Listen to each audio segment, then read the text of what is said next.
पालखीचा जमा खर्च दाखवायचा होता. महाप्रसादावर एवढे खर्च झाले आणि हा बाकीचा खर्च बाहेरगावच्या भक्तांवर झाला.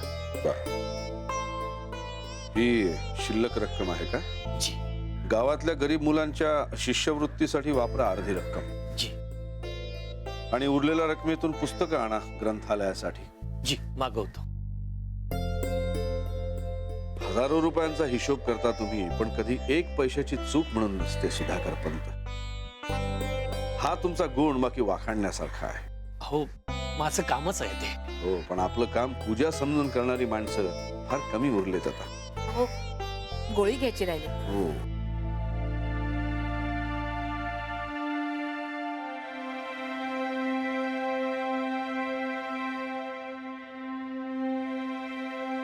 हरीने भाजीच्या हिशोबात काहीतरी घोळ घालून ठेवला. जरा बघता का? जी बघतो माई, येतो. अहो मी काय म्हणते, म्हणा. पुनर्वसूला त्या मुलीबद्दल सांगू का? अजून सांगितलं नाहीत तुम्ही?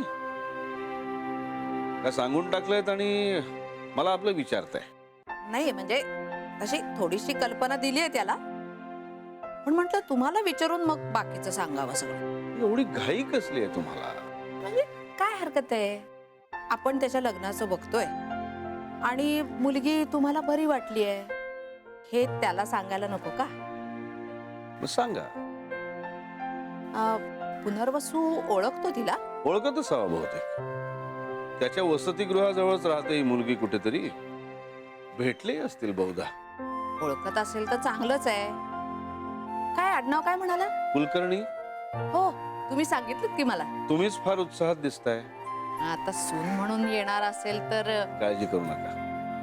मुलगी संस्कारी आहे, सुशील आहे, तुम्हाला पसंत पडेल.